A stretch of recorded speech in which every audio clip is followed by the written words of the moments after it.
Hello students, very good morning. Welcome to my channel Prep Easy Chemistry. In this video session we are going to discuss the redox reaction, that is oxidation and reduction. पिछले video session में जैसे कि आपने सीखा था oxidation and reduction reaction, आज हम लोग सीखेंगे इनका कॉम्बिनेशन। ओके, तो आइए शुरू करते हैं। ये हमारा है रेडॉक्स रिएक्शन। तो देखो रेडॉक्स रिएक्शन का मतलब क्या है। यहाँ पे रेडॉक्स कहने का मतलब है रिडक्शन एंड ऑक्सीडेशन। तो देखो ये जो रिएक्शंस हैं ये हमेशा साथ साथ होते हैं, साइमल्टेनियस होते हैं। ऐसा नहीं है कि रिडक्शन हो गया ऑक्सीडेशन बाद में होगा। ये रिएक्शन हमेशा साथ साथ होते हैं, चाहे किसी तरह से हो, ये हमेशा क्या होंगे, साथ साथ होंगे। तो इन रिएक्शंस को हम लोग रेडॉक्स रिएक्शन कहते हैं। That means a reaction in which oxidation and reduction reaction take place simultaneously is called what? Redox reaction. तो यहाँ एग्जाम्पल देखें हम लोग, तो देखो यहाँ पे क्या है, HCl, ये जो है फ्लोरीन से कंबाइंड हो रहा है। तो देखो इस कॉम्बिनेशन में क्या हो रहा है, हम लोग याद करेंगे ऑक्सीडेशन और रिडक्शन के डेफिनेशन। तो देखो यहाँ पे क्या है, हाइड्रोजन है, हाइड्रोजन है तो रिएक्शन के बाद देखो क्या बनता है chlorine gas and hydrogen fluoride. अब देखो याद करो ऑक्सीडेशन क्या था, रिमूवल ऑफ हाइड्रोजन। ऑक्सीडेशन को हम लोगों ने क्या डिफाइन किया था, रिमूवल ऑफ हाइड्रोजन। तो देखो HCl से क्या हो रहा है, हाइड्रोजन रिमूव हो रहा है। तो यहाँ पे क्या हुआ, रिमूवल ऑफ हाइड्रोजन। तो हाइड्रोजन निकला, that is the process oxidation. अब देखो यहाँ पे एडिशन ऑफ हाइड्रोजन। तो इस फ्लोरीन में हाइड्रोजन क्या हो रहा है, इस फ्लोरीन में हाइड्रोजन का एडिशन हो रहा है। तो यहां से हम लोग देख सकते हैं क्या हो रहा है, एडिशन ऑफ हाइड्रोजन, और इसको हम लोग क्या बोलते हैं, दिस इज कॉल्ड रिडक्शन। तो आप देख सकते हो दोनों रिएक्शन जो है साइमल्टेनियसली हो रहे हैं, यानी कि साइमल्टेनियस है। ये ऐसा नहीं है कि एक हो गया और एक नहीं होगा, दोनों हमेशा साथ साथ चलते हैं, और इसलिए इनको हम लोग क्या बोलते हैं, रेडॉक्स रिएक्शन। तो ऐसे जितने भी रिएक्शंस हैं सब के सब साइमल्टेनियस होते हैं, ऑक्सीडेशन और रिडक्शन दोनों साथ साथ होता है, तो इनको हम लोग रेडॉक्स रिएक्शन बोलते हैं। जैसे यहाँ पे देख सकते हो, एक दूसरा एग्जांपल हम लोग लेते हैं, जिंक, ये तुम्हारा क्या है, ये सॉलिड है, ये कॉम्बिनेशन में जा रहा है कॉपर आयन के साथ, जो क्या है एक्वस सॉल्यूशन में है। अब देखो इस रिएक्शन से क्या होता है कि जिंक जो है ये अपने इलेक्ट्रॉन्स को लूज करता है, और कॉपर जो है उन्हीं इलेक्ट्रॉन्स को गेन करके कॉपर मेटल में कन्वर्ट हो जाता है। तो इस रिएक्शन में देखो क्या हो रहा है, इसने क्या किया, इलेक्ट्रॉन को लूज किया, यानी कि लॉस ऑफ इलेक्ट्रॉन। तो अब देखो कंडीशन क्या है कि जब ये इलेक्ट्रॉन लूज कर रहा है तो लेने वाला अवेलेबल होना चाहिए। अगर लेने वाला अवेलेबल नहीं है तो फिर ये अपने इलेक्ट्रॉन को लूज क्यों करेगा। तो यहाँ नेसेसरी कंडीशन है कि ये इलेक्ट्रॉन को लूज कर रहा है, तो यहाँ ऑक्सीडेशन हो रहा है। तो एक दूसरा है जो इलेक्ट्रॉन को क्या कर रहा है, गेन कर रहा है, और ये साइमल्टेनियस प्रोसेस है, क्योंकि इनके लूज करने का मतलब गेन करने के लिए कोई ना कोई चाहिए, अदरवाइज ये लूज क्यों करेगा, या फिर लूज करने के बाद अगर कोई लेने वाला नहीं है तो फिर खुद रखना पड़ेगा। तो यहाँ कंडीशन वही है, इसने लॉस किया इलेक्ट्रॉन का, और इसने क्या किया, गेन किया, गेन ऑफ इलेक्ट्रॉन। तो इसको हम लोग क्या बोलते हैं, रिडक्शन। इलेक्ट्रॉन को गेन किया तो इनका क्या हुआ, रिडक्शन हुआ। तो इस तरह से ये प्रोसेस हमेशा साइमल्टेनियस होता है, साथ साथ चलता है, और इसको हम लोग क्या बोलते हैं, रेडॉक्स रिएक्शन। तो रेडॉक्स रिएक्शन याद करिए क्या होता है, it is what, it is the reaction in which oxidation and reduction reaction takes place simultaneously is called what, redox reaction. Okay, तो चलो अब इसको नोट कर लो। तो फिर हम लोग आते हैं ऑक्सीडाइजिंग एजेंट और रिड्यूसिंग एजेंट के बारे में। तो हम लोग नेक्स्ट देखते हैं oxidising agent. Oxidising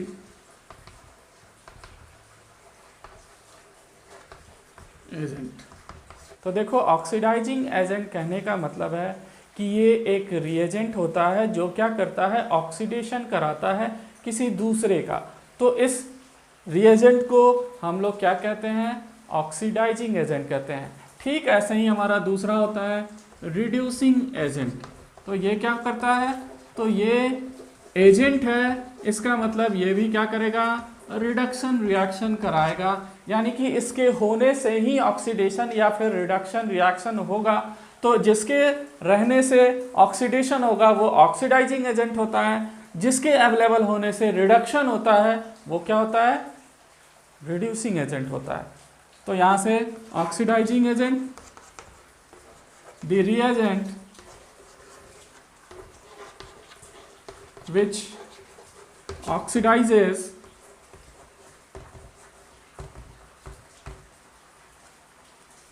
other and reduced, ये खुद को देखो रिड्यूस्ड करता है, reduced itself is called oxidising agent. जैसे हम लोग एक एग्जांपल देखते हैं,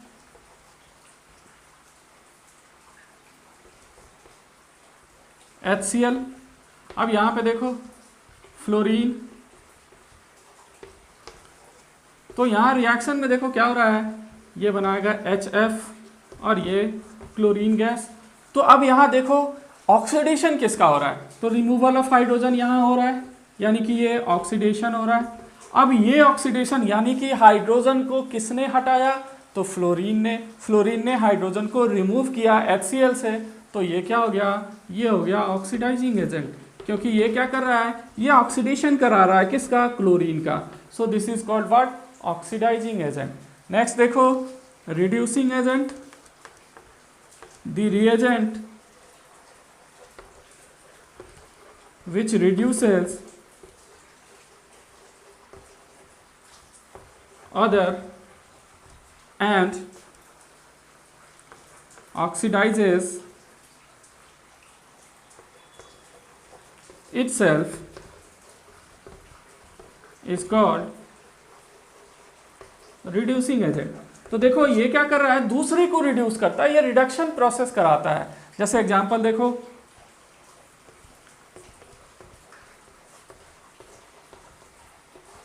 तो यहाँ पे अब क्या हो गया, जिंक जो है रिप्लेस करेगा हाइड्रोजन को, और हाइड्रोजन रिप्लेस हो गया हाइड्रोजन गैस में।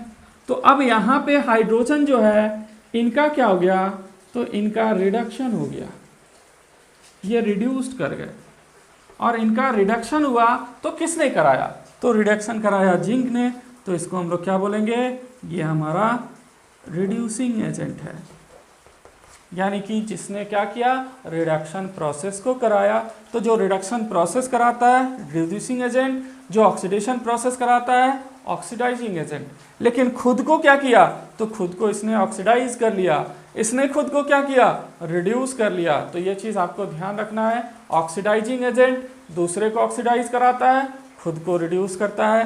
रिड्यूसिंग एजेंट दूसरे को रिड्यूस करता है और खुद को क्या करता है, ऑक्सीडाइज करता है।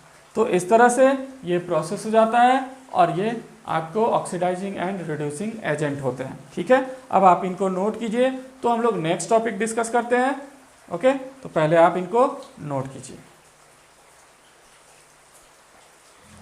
तो देखो यहाँ एक मोस्ट इंपॉर्टेंट थिंग ये है कि हम लोग कैसे किसी रिएक्शन में पहचानेंगे कि ऑक्सीडाइजिंग एजेंट कौन है, रिड्यूसिंग एजेंट कौन है, अगर कोई रिएक्शन गिवन है तो देखो हम लोग एक एग्जांपल लेते हैं। जैसे मान लो कि यहाँ पे है हमारा क्यूप्रिक ऑक्साइड, ये हाइड्रोजन से रिएक्ट कर रहा है। इसको जब हम लोग हीट करते हैं तो देखो क्या होता है, H2O का फॉर्मेशन होता है और कॉपर यहाँ रिमूव होता है। अब यहाँ ध्यान से देखो तो तुम्हें देखोगे कि यहाँ पे क्या हो रहा है, तो यहाँ से कॉपर में देखो क्या हो रहा है, रिमूवल ऑफ ऑक्सीजन। तो रिमूवल ऑफ ऑक्सीजन होता क्या है, तो फिर हम लोग डिफिनीशन में जाएंगे। रिमूवल ऑफ ऑक्सीजन यानी कि ऑक्सीडेशन, रिमूवल ऑफ ऑक्सीजन यानी कि रिडक्शन। तो ये प्रोसेस क्या हो गया, रिडक्शन। तो अब इनका रिडक्शन हो रहा है, तो कंडीशन क्या है, कौन करा रहा है, किसके थ्रू हो रहा है, तो हाइड्रोजन के थ्रू हो रहा है। तो ये क्या हो गया, ये रिड्यूस करा रहा है, तो ये क्या हो जाएगा, रिड्यूसिंग एजेंट। अब फिर देखो ध्यान से, कि ऑक्सीजन जो निकला वो कहाँ गया, किसके पास अटैच हुआ, तो वो तो अटैच हो रहा है हाइड्रोजन से। तो हाइड्रोजन का क्या हो रहा है यहाँ पे, हाइड्रोजन के साथ एडिशन ऑफ ऑक्सीजन हो रहा है, यानी कि इनका ऑक्सीडेशन हो रहा है। अब ये ऑक्सीडेशन किसके थ्रू हुआ, तो ये ऑक्सीडेशन देने वाला ये है, ये क्या कर रहा है, हाइड्रोजन को ऑक्सीडाइज करा रहा है, तो ये क्या हो जाएगा, ऑक्सीडाइजिंग एजेंट। तो हम लोग आसानी से ऐसे क्या कर सकते हैं, डिटेक्ट कर सकते हैं ऑक्सीडाइजिंग एजेंट और रिड्यूसिंग एजेंट। एक दूसरा एग्जांपल देखो,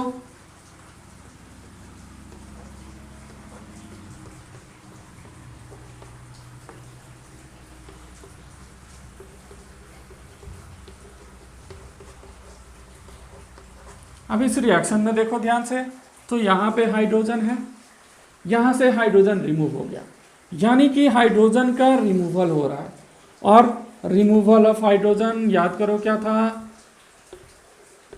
तो रिमूवल ऑफ हाइड्रोजन जो है ये होता है ऑक्सीडेशन। अब रिमूव किसने कराया, तो क्लोरीन ने, तो यहाँ क्लोरीन क्या हो गया, ये ऑक्सीडेशन कराने वाला यानी ऑक्सीडाइजिंग एजेंट। अब देखो कि ये जुड़ा किसमें, तो हाइड्रोजन का एडिशन किसमें हो रहा है, क्लोरीन में, और क्लोरीन में हाइड्रोजन का एडिशन हो रहा है, तो इसको हम लोग क्या बोलेंगे, रिडक्शन। और ये रिडक्शन किसने कराया, HBr ने, तो ये क्या हो जाएगा, रिड्यूसिंग एजेंट। तो इस तरह से आप ये आसानी से डिटेक्ट कर सकते हैं कि रिएक्शन में जिसका ऑक्सीडेशन हो रहा है वो रिड्यूसिंग एजेंट होगा, और रिएक्शन में जिसका रिडक्शन हो रहा है वो ऑक्सीडाइजिंग एजेंट होगा। तो ये फाइंड करना, ये डिटेक्ट करना बहुत ही आसान है, ठीक है। तो हम लोग देखते हैं application of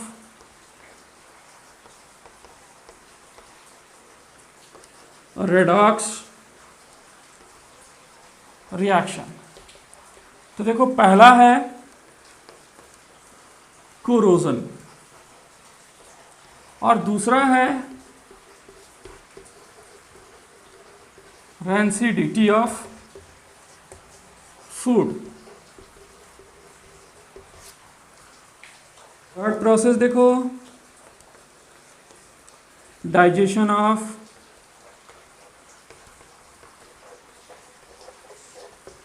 food. And the next, combustion। तो यहां हम लोग देखते हैं कोरोजन, और कोरोजन का बेस्ट एग्जांपल होता है रस्टिंग ऑफ आयरन। इसका बेस्ट एग्जांपल है रस्टिंग ऑफ आयरन। एक्चुअली होता क्या है कि आयरन का अपर सरफेस जो है वो एयर और वाटर के कांटेक्ट में आता है और उससे रिएक्ट करके एक कंपाउंड में कन्वर्ट हो जाता है, और यही कंपाउंड जो है धीरे धीरे उस आयरन के सरफेस से डिटैच होने लगता है, अलग होने लगता है। इसी प्रोसेस को हम लोग बोलते हैं क्या, रस्टिंग ऑफ आयरन। और ये एग्जांपल होता है कोरोजन का।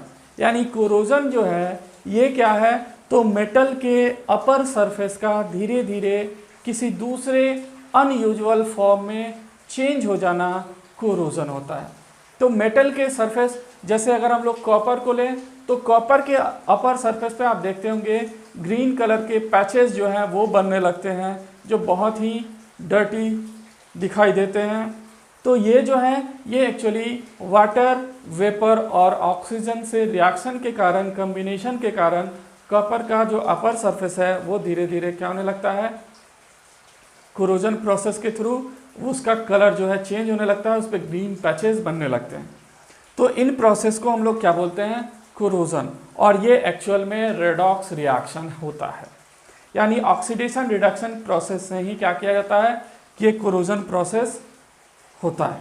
अब इससे बचने के लिए आप क्या करते हैं, तो उसके सरफेस पे पेंट लगाइए, ग्रीस लगाइए, या फिर क्या कीजिए किसी दूसरे मेटल के साथ उसका एलॉय बनाइए।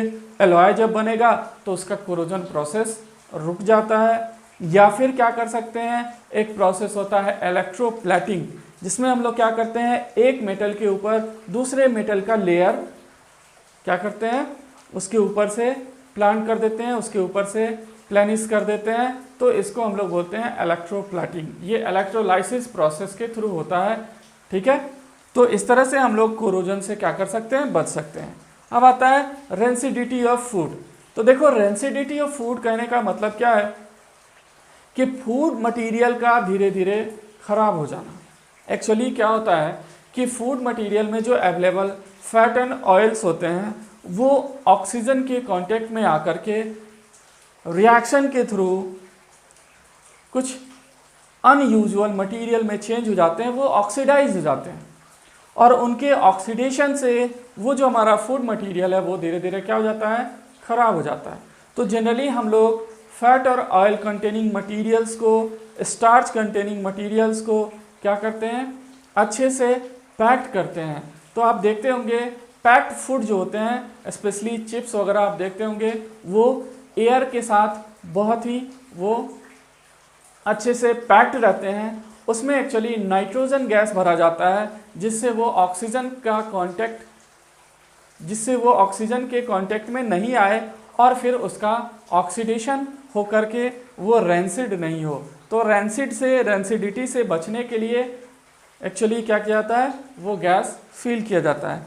नेक्स्ट आते हैं डाइजेशन ऑफ फूड। एक्चुअली हम लोग एक प्रोसेस देखते हैं, जो जितने भी लिविंग ऑर्गेनिज्म हैं जो ऑक्सीजन के प्रेजेंस में लाइव रहते हैं, वो सब के सब रेस्पिरेशन प्रोसेस करते हैं।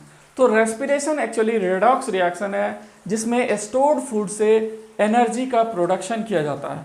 तो यहाँ पे डाइजेशन ऑफ फूड भी क्या है, ये एग्जाम्पल है जहाँ पे फूड मटेरियल को डाइजेस्ट करके एनर्जी प्रोड्यूस किया जाता है। तो इसको हम लोग क्या बोलते हैं, रेडॉक्स रिएक्शन, रेडॉक्स प्रोसेस। तो ये भी एक एग्जाम्पल है। कंबसन, जनरली जितने भी तरह के कंबसन रिएक्शंस हैं, मोस्टली हम लोग क्या करते हैं, किसी भी सब्सटेंस को बर्न करते हैं in the presence of oxygen. अगर उसमें कार्बन है तो कार्बन डाइऑक्साइड बनेगा। तो इस तरह से यहाँ पे आप देख सकते हैं कि प्रोसेस ऑफ कंबसन हो रहा है, और कंबसन के थ्रू क्या हो रहा है, वो ऑक्सीजन से कंबाइंड हो रहा है। तो यहाँ भी रेडॉक्स रिएक्शन हो रहा है, ठीक है। इसके बाद एक और एग्जाम्पल आप ले सकते हो, फोटोसिंथेसिस। वहाँ भी क्या होता है, फूड मटेरियल का सिंथेसिस होता है। हम लोग बात करते हैं फोटोसिंथेसिस और फूड सिंथेसिस। तो यहाँ क्या होता है, CO2 जो है ये आपको कंबाइंड होकर के क्लोरोफिल और लाइट के प्रेजेंस में क्लोरोफिल इसको कन्वर्ट करता है, और इस तरह से ये ग्लूकोज में कन्वर्ट हो जाता है, और यहाँ पे ऑक्सीजन भी इवॉल्व होता है।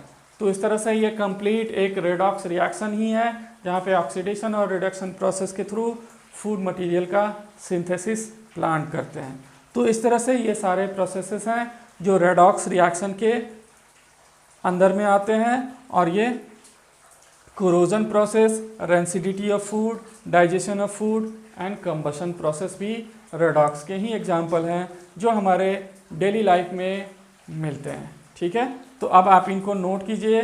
तो हम लोग मेन टॉपिक डिस्कस करेंगे और वो है बैलेंसिंग ऑफ रिएक्शन, ओके। तो पहले आप इनको नोट कीजिए। तो हम लोग देखते हैं एक मोस्ट इम्पॉर्टेंट टॉपिक, और ये क्या है, बैलेंसिंग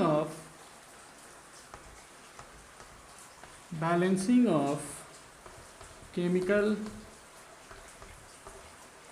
इक्वेशन। देखो रिएक्शन को बैलेंस करने के पीछे रीजन क्या है, तो law of conservation of mass. Law of conservation of mass के अकॉर्डिंग क्या है, the mass of reactant is always equal to the mass of the product. That means during a chemical reaction mass neither created nor destroyed. तो ये जो law है इसके according हमें क्या करना पड़ता है, रिएक्शन को बैलेंस करना पड़ता है। यानी कि number of atoms towards the reactant side is always equal to the number of the atoms of the product। तो यहाँ एटम्स का रिएक्टेंट साइड में जितने नंबर्स होंगे, प्रोडक्ट साइड में उतने ही नंबर अगर होंगे, तो उनके मासेस जो हैं वो अपने आप क्या हो जाएंगे, बैलेंस्ड हो जाएंगे। तो इसलिए हम लोग क्या करते हैं, केमिकल इक्वेशन को बैलेंस करते हैं। जैसे हम लोग एक एग्जांपल देखते हैं, जैसे यहाँ पे देखो ये सिंपल है, मैग्नीशियम जो है ये हाइड्रोक्लोरिक एसिड के साथ रिएक्ट करता है, और ये क्या बनाता है, तो मैग्नीशियम क्लोराइड, और क्या बनाता है, तो यहाँ से हाइड्रोजन गैस इवॉल्व होता है। तो अब इस रिएक्शन में हम लोग देखें तो कौन कौन से एलिमेंट हैं, तो मैग्नीशियम है, हाइड्रोजन है और क्लोरीन है। अब हम लोग देखें लेफ्ट साइड, तो लेफ्ट साइड में क्या है, तो मैग्नीशियम जो है ये देखो सिंगल है, हाइड्रोजन सिंगल है, क्लोरीन सिंगल है।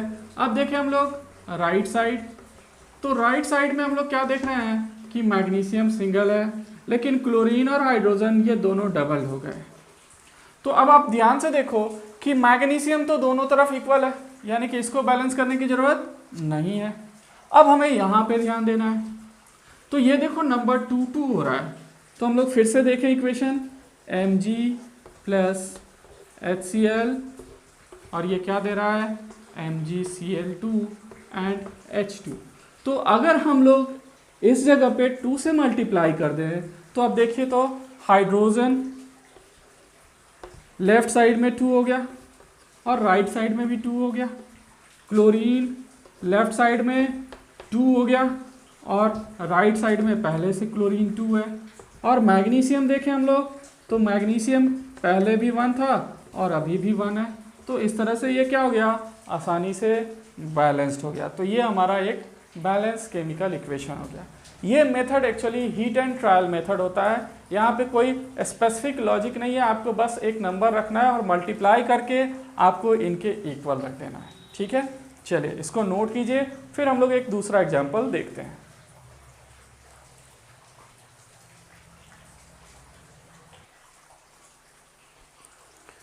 तो हम लोग दूसरा एग्जाम्पल देखते हैं।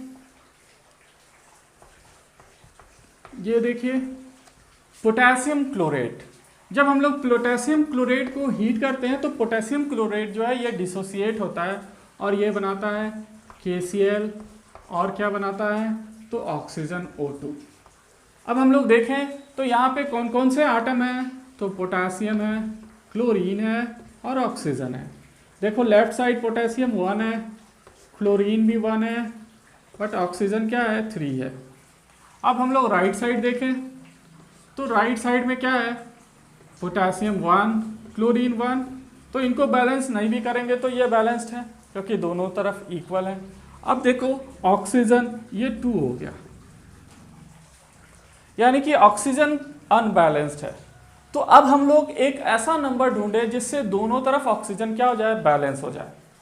तो देखो इसका आसान तरीका है, यहाँ पे ऑक्सीजन कितने हैं, 3, तो यहाँ पे क्या कर दो, 3 से मल्टीप्लाई कर दो। यहाँ ऑक्सीजन कितने हैं, 2, यहाँ पर ला करके 2 से मल्टीप्लाई कर दो।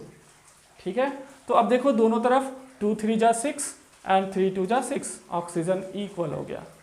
तो अब प्रॉब्लम क्या हो गया कि पोटेशियम 2 हो गया और क्लोरीन भी 2 हो गया, लेकिन यहाँ पे 1 है। तो अब हम लोग क्या करेंगे, यहाँ भी 2 से मल्टीप्लाई कर देंगे। तो इससे अब क्या हो गया कि ये दोनों तरफ इक्वल हो गया। तो हम लोग मैच करके देखें, potassium, chlorine and oxygen.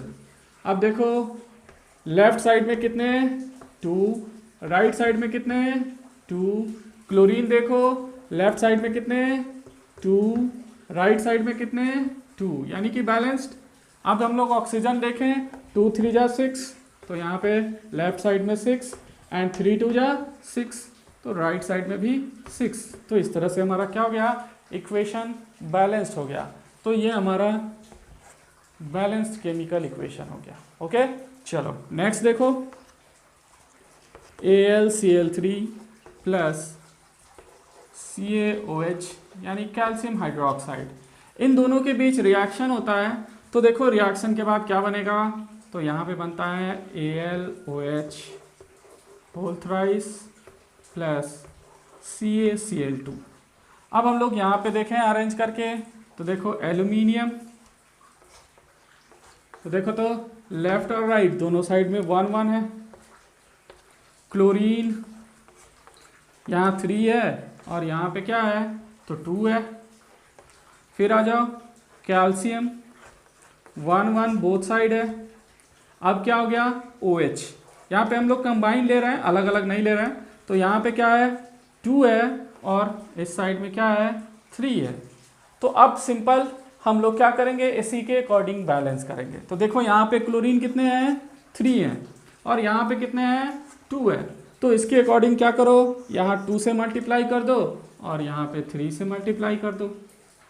Okay, अब देखो यहाँ OH2 है और यहाँ 3 है, तो यहाँ क्या कर दो, 2 से मल्टीप्लाई कर दो और यहाँ क्या कर दो, 3 से मल्टीप्लाई कर दो। यानी कि यहाँ पे 2 था तो यहाँ पे हमने 2 से मल्टीप्लाई किया, यहाँ 3 है तो यहाँ पे 3 से मल्टीप्लाई किया। अब आपका देख सकते हो बैलेंस केमिकल इक्वेशन है। देखो कैसे है, तो एल्यूमिनियम ले लो, देखो यहाँ एल्यूमिनियम 2 है, यहाँ भी एल्यूमिनियम 2 है, तो ये दोनों साइड क्या हो गया, 2, यानी कि लेफ्ट और राइट 2 हो गया। अब आ जाओ क्लोरीन, क्लोरीन देखो 2 3 जा 6 और यहाँ पे देख लो 3 2 जा 6, तो यहाँ भी क्लोरीन इक्वल हो गया। अब आ जाओ कैल्शियम, देखो यहाँ पे 3 और यहाँ भी कैल्शियम 3, यानी कि कैल्शियम भी बोथ साइड क्या हो गया, 3 and 3। अब आ जाओ OH, तो देखो 2 3 2 जा 6, यानी कि OH जो है वो लेफ्ट साइड में 6 है और राइट साइड में देखो 2 3 जा 6, तो ये बोथ साइड में क्या हो गया, बैलेंस। तो ये हमारा क्या हो गया, बैलेंस केमिकल इक्वेशन हो गया। तो इस तरह से हम लोग आसानी से रिएक्शंस को क्या कर सकते हैं, बैलेंस कर सकते हैं। तो आपके first chapter chemical reaction and equation में इतना ही है। ये चैप्टर आपका फिनिश्ड हो गया। इस वीडियो सेशन में इतना ही। Thank you.